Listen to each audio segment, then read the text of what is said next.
Hey everyone, I'm professional photographer Ian Plant and owner of Shuttermonkeys.com, and welcome to the Photo Critique. My goal is to help you become the best photographer that you can be. And that's why I've started these regular critique sessions, to help everyone learn more about the art and craft of photography. If you'd like to submit your images, then just follow the link in the description of this video for a chance to be featured in the next Photo Critique.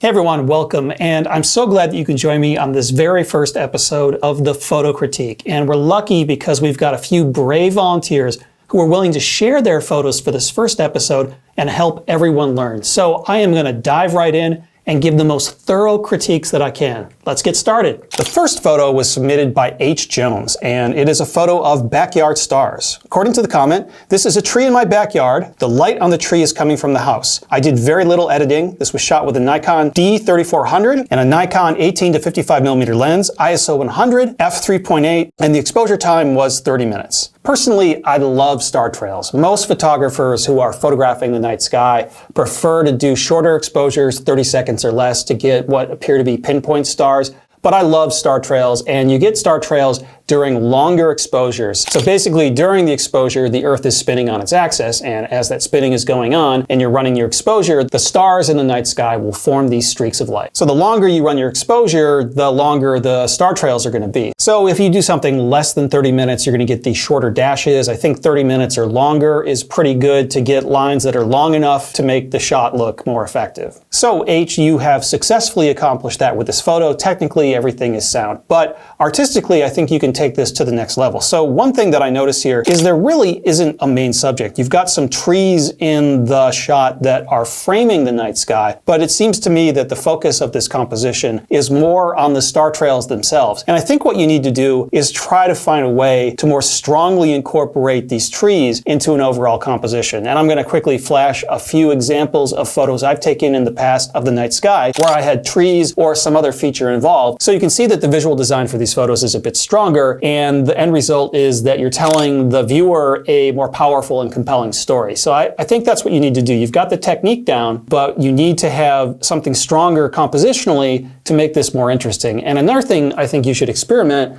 is with some artificial light, maybe even some colored artificial light. So you can see with some of the examples that I'm showing that I often experiment. Maybe I'll use flash with a colored filter on it to add some light, or I'll use some other artificial light that naturally has a color cast to it. For example, a lot of outdoor lights at night have an orange cast to them. If you're using an LED flashlight, it's going to have a much more neutral white or a slightly bluish cast. So there's a lot of different options. You can use filters on a flashlight. You can use filters on a flash. You can use a spotlight. I mean, I've used just about anything to light up my subject during night shoots. So you can get really creative with the artificial light at night, but it takes a lot of practice. You have to be willing to sit out there for a long period of time in the dark, bring lots of warm coffee, dress warm if it's cold outside, and if you can, bring a friend to keep you company, because those long nights can get very boring if you're out there by yourself, and a little bit scary. This next shot was submitted by Brad, and this is a photo that was of a rainstorm passing through Petrified Forest National Park. And Brad says that it really helped bring out the colors in the rocks when the sun broke through. And the tech specs are that this was shot with a Canon 5D Mark IV camera and a 24 to 105mm lens at f9.5, 1/60th of a second, ISO 400. All right, so I love photographing Badlands formations like this. I'm just going to show a few of the photos I've taken in Badlands National Park while I'm critiquing this image, just to give you an idea of the kinds of shots you can be getting in a landscape like this. And my first reaction is that, yeah, you can make some effective photos of a landscape like this if you're farther away using a normal or a telephoto perspective. But I really encourage you, Brad, to get out into this landscape, explore these Badlands, and go wide angle, especially when you've got big storm clouds that are building in the sky like you do in this photo. Now, the storm clouds that you show in this composition are just a hint of the shapes and the colors and the textures that were probably in the sky above you. So with a wider angle of view, you can pull in all of those interesting shapes and that interesting color and make it a more compelling part of your composition. You can see that there's a lot of erosion in this landscape. There's a lot of erosion patterns. There's lines, there's curves, there's all sorts of shapes you can work with in your foreground. So with a wide angle lens, you would get close to some really interesting foreground shapes.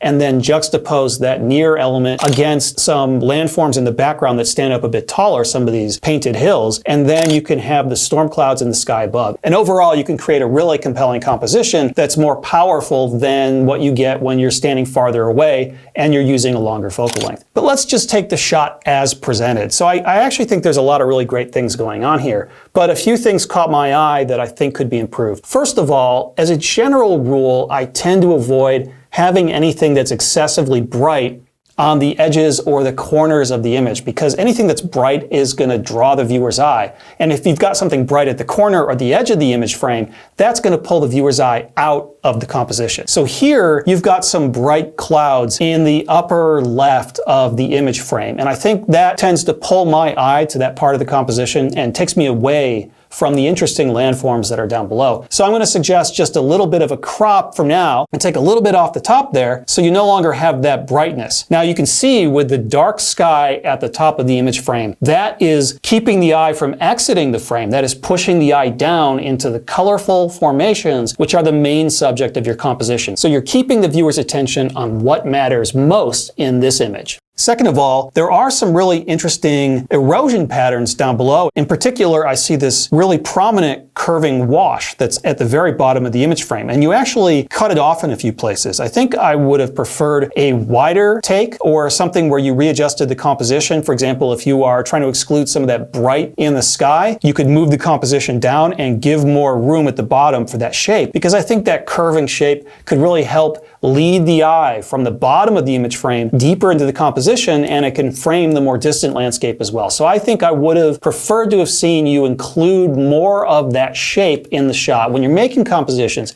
always be thinking about shapes. Always be looking for prominent shapes like triangles or S-curves or leading lines or anything like that that's going to help facilitate the viewer's visual progression from near to far, from bottom to top, from outside to inside the composition. If you can do that, you're going to make powerful compositions that draw the viewer in and hold their interest over time. Okay, this was taken by Faith, and it's from Blackwater Wildlife Refuge in Maryland, a place I'm very familiar with. I used to live in the Washington, D.C. area, and I went to Blackwater a lot. Blackwater is famous for its wildlife, but here Faith took a landscape photo. The ISO was 100, her aperture was f4. This was shot at 1/1/250th of a second. Now, there are some things about this composition that I really like. I love that really powerful storm cloud in the sky. That gives the composition some real drama, and it creates some lines that lead the eye into the scene. But I think, Faith, what you need to do is to focus more on the foreground. And here we don't really have much of interest in the foreground. So you've got some grass in the foreground, which just is pretty uniform. All it does is create this big rectangle of green, and that's not really a very compelling shape. It's not helping lead the eye deeper into the composition, and it doesn't really relate to the shape formed by the cloud hanging in the sky above the landscape. So I think you could have spent a little bit more time wandering around looking for some shoreline of the marsh that might create a shape that would complement the shape of the cloud above it. Now, of course, I'm making this critique sitting comfortably in my chair here. It's an armchair critique, as they might say. But I've actually been to Blackwater a lot, so I know that these sorts of formations exist, and I did a lot of photography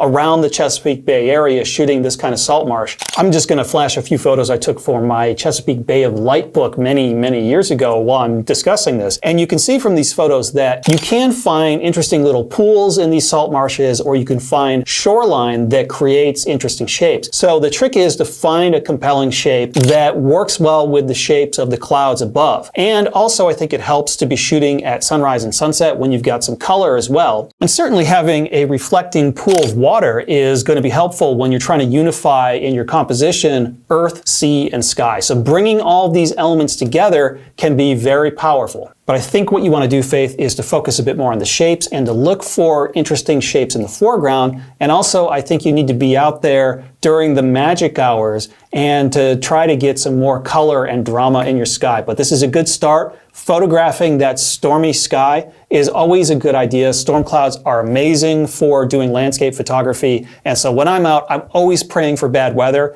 And if you're going to be praying for bad weather, you might as well throw in an extra prayer that that bad weather is going to be occurring at sunrise and sunset, because then you get a chance of the whole sky lighting up magically.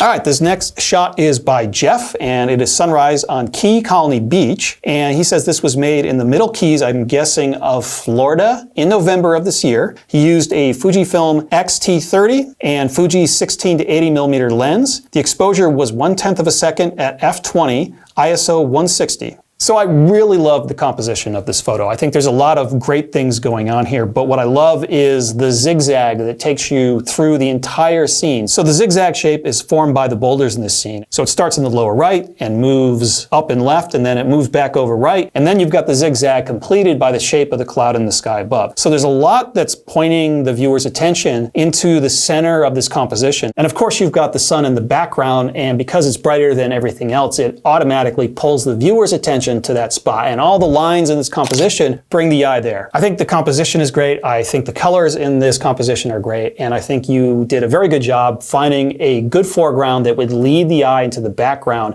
and that would complement the shapes formed by the clouds in the sky. But there are a few things that personally I would have done differently. So the first thing you'll notice as we zoom in, that there is some blending artifacts around this boulder in particular. And this is probably the result of doing some sort of HDR blend where you end up trying to pull the highlights down too much and the shadows up too much. You'll get these sort of blending artifacts when you do these more extreme adjustments. So when I'm doing exposure blending, for example, in Adobe Lightroom or Adobe Camera Raw, when I'm using the merged HDR feature, I do tend to avoid doing extreme adjustments to my highlights and my shadows. And part of that is for practical reasons, because if you try to pull down the highlights too much and pull the shadows up too much, you can get these blending artifacts. But the other part of the reason why is for artistic reasons. For me, if you're doing exposure blending, you want to avoid a situation where you're making the shadowed foreground brighter than the sky above it. You want to try to preserve the relative luminosity values of objects in the scene. So the sky should always be brighter than a landscape below it that's in shadow. If you reverse that, if you make that shadowed landscape brighter than the sky or the same exposure value, that is going to be uncanny for the viewer. That's going to seem wrong to them. And that's part of why a lot of HDR photography looks a little bit garish. It's because the shadows get pulled up way too high and they end up being as bright or brighter than the highlights, and it just looks weird. So I would recommend toning down the foreground here to make it a little less bright and maybe brightening the sky so that you balance out the exposure a little bit better and you restore the relative luminosity values. So I'm just going to hop into Adobe Camera Raw, which is the program I use. It's got the same interface as Adobe Lightroom. So I'm going to just make some local adjustments. I'm going to selectively darken the foreground just a little bit. I just want to bring it down enough and then bring the sky up a little bit so that we can balance out this exposure. And I think you'll see that when you tone down the shadows and you bring up the highlights and restore their proper relative luminosity values, that the scene looks more natural, and I think it's going to be a little less weird for the viewer. So just some very slight adjustments I think can really improve the overall look of this composition.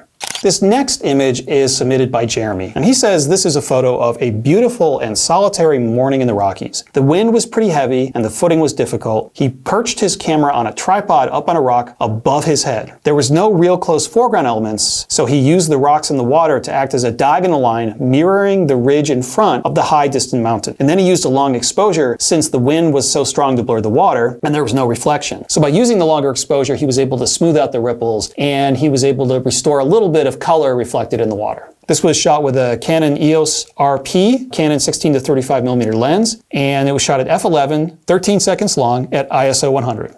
So I've seen a lot of photos from Jeremy. I know he knows how to effectively use a foreground, so I feel like he's testing me with this composition.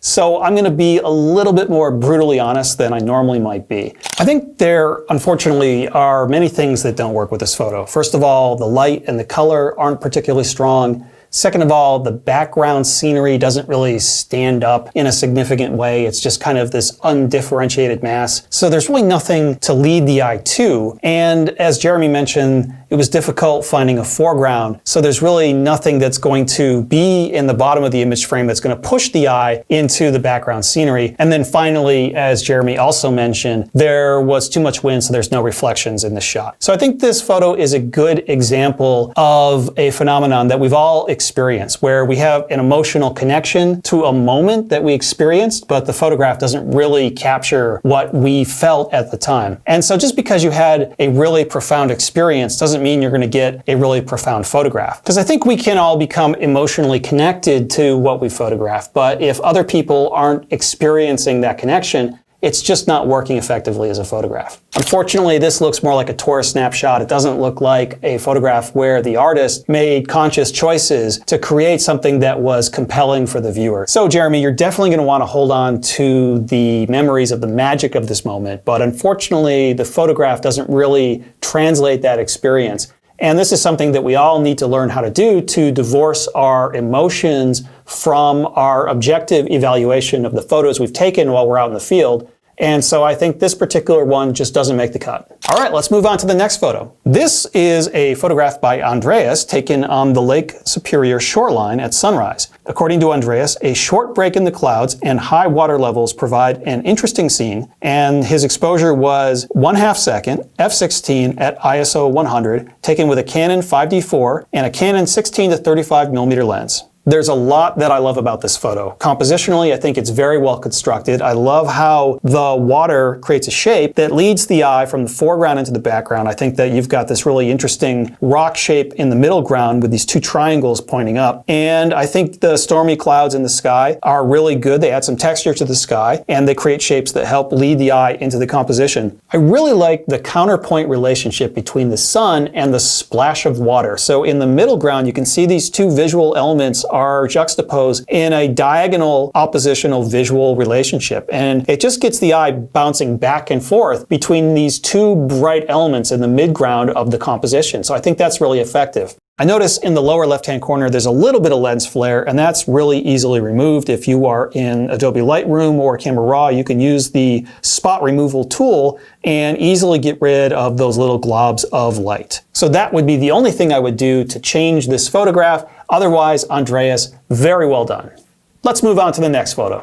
This was submitted by Andrew, and it shows sunrise at Sugarloaf Mesa in Boulder, Utah. And it was shot with a Fuji X-T1 camera, a 10 to 24 millimeter lens, and it was 1/80th of a second at f9 at ISO 800. So you've got some beautiful sunrise light on this really compelling landscape feature, and I love the texture of the clouds. The clouds create all of these shapes that help push the eye into the middle of the composition. So I think all of that works pretty well. What is lacking here, though, I think is a powerful foreground feature to make this composition more coherent for the viewer and more compelling as well. I see that you've got some trees down below that I think you were using as your foreground features, but they're not really strong or prominent in the composition. They kind of get lost. So I think what you could have done, it looks like you were only a short distance away from this feature. I think you could have walked forward a few dozen feet and gotten into the scene itself, and you could have found some interesting foregrounds that would lead the viewer's eye to the formation in the background. And if you go wide enough, you could have included a lot of those really beautifully textured clouds in the sky above to bring the whole thing together. And one thing in particular that I'm seeing that might have been interesting are the shadows that are cast by the trees down in the foreground. These shadows appear to be pointing towards the background feature. So you might have been able to find a position where you could have used the shape of the shadow as a triangle pushing the eye deeper into the scene. And of course, there might have been some other possibilities. It looks like there's all sorts of erosion patterns in the rock. So there's a lot of raw material down there. I think it would have been a really good strategy to have pressed forward and to immerse yourself more in the landscape. I think you would have found much more interesting compositional opportunities. All right, let's move on to the next photo. This is an image by Jorge, and unfortunately he did not leave any information about the photo in terms of the technical information or what it is we're seeing here. But I think this is actually a pretty effective composition. I think there is a little bit of dead space on the bottom and the right, so the first thing we'll do is we'll just crop in a little bit. And I think this tighter crop helps focus attention more on the subject, and it also focuses the viewer's attention more on the most important compositional lines. So you've got the line formed by the cloud coming in from the top right, and then the zigzag that comes down from the top left to the feature down below, and then of course you've got the line of the horizon. So with this tighter crop, you're focusing the viewer on these most important shapes and lines that all help lead the viewer's eye to the most important part of the composition. But otherwise, I think this is very nicely done. All right, let's move on. This next photo is by Pilar, and it shows reflections of autumn in water, taken with a Nikon Z6, a Nikon 300mm lens at ISO 1000, 1/1/250th of a second, and f4. This was shot on a tripod, and Pilar says it's a small leaf floating in water. I think this is a nice photograph. I think it's got some really great color. I love the juxtaposition of the warmer autumn foliage reflected in the water on the right with the cooler blue, presumably reflection of the blue sky above on the left. So I like bringing together these opposite colors, these complementary colors as they're known in art, because when you bring color opposites together, it makes everything look much more vibrant. So bringing the cool blue with the warm yellows together is a real powerful way of making a pleasing yet compelling composition. But having that bright bluish white on the left edge of the composition does tend to pull the eye there. As I said earlier, anything that's relatively bright is automatically going to attract the viewer's attention. And so what I would like to have seen is for Pilar to have chosen a position where that small leaf floating in the water was surrounded by that bluish white reflection. That would have created this bright halo around the leaf. And so that brightest part of the composition would have focused the viewer's attention on the floating leaf, which is the most important part of this composition. So it's a really nice photograph. There's some great color and it's a very tranquil composition, but just a slight shift in position would have helped bring this image up to a higher level. All right, here's another photo by Andreas, and there's a lot going on in this that's really powerful. There's some great color, and I love the shape of the water. It creates this S curve that leads the eye through the entire composition. The one thing that I would have done differently, I think, Andreas, is to have moved in closer to those foreground leaves. They bring in some really interesting color and shape, and I think if you had gotten closer, you would have made them bigger. So as you get closer to an object, it'll look bigger in the final composition. I'm going to show a few examples while I'm talking about this of photos that I've taken where I've moved in close to the foreground leaves and made them a more prominent and compelling part of the composition. By doing so, you could have created a composition that was a bit stronger and that more powerfully engages the viewer's eye. And of course, you can get creative. You can flip over a few leaves and rearrange them a bit or add a few more leaves. I know some people think that that's cheating, but that's something that I personally do. When you're working with fall color, it's one of the rare times when I'm doing landscape photography where I actually have any control over the scene as presented to me. This final photo was submitted by D, and it is a sunrise of the high desert of Oregon. And this was shot with a Canon 5D3, ISO 100, a 24 to 70 millimeter lens with a Gitzo tripod and a Kirk ball head. I think that this photograph has a lot going on for it. There's some really nice color captured in the sky.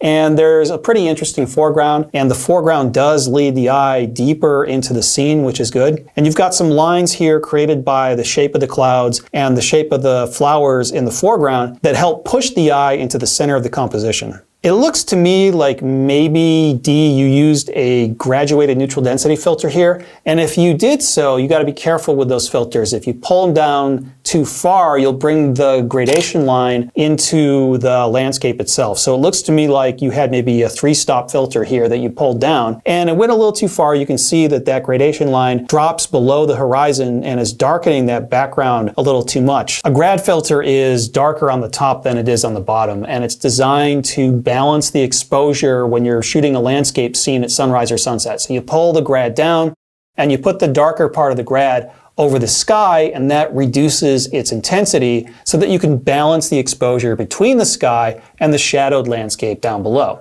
You got to be careful when you're using the grad, because if you use too strong of a grad, you'll actually make the sky look darker than the landscape down below, which looks like happened here. So what I mentioned earlier about how having the sky darker than the shadowed landscape makes the image look a little bit uncanny, because that's not really the way we're used to perceiving things. I think that happened here. I think the sky got a little too dark and the foreground's a little bit too bright. So that's what I would recommend here, is bringing up the value of the sky a little bit and bringing down the foreground just to balance the exposure and to preserve the relative luminosity tones. Also, I think I might have liked to have seen a complete shape for the foreground flowers. Not having been there, I don't really know what the options might have been, but I think if you had taken a step back, D, and you had included the complete shape that was formed by that clump of flowers, you might have ended up with a more effective presentation and a more effective way of leading the eye in. I don't like the fact that the clump is kind of cut off at the bottom, especially considering that it's brighter than just about everything else around it. So that's going to pull the eye down to the bottom of the image frame, and it's going to encourage the viewer to exit the composition. I think by including the complete shape of that clump of flowers, and preferably if there was something around those flowers at the bottom that was darker than the flowers, I think that would have helped hold the viewer within the composition, and it would have made the flowers in the foreground more effective at pushing the viewer's eye into the central part of the composition. Well, that does it for today. I hope you have found this critique session helpful, and I'm looking forward to seeing your photos next time around. I'm Ian Plant, and thanks for watching.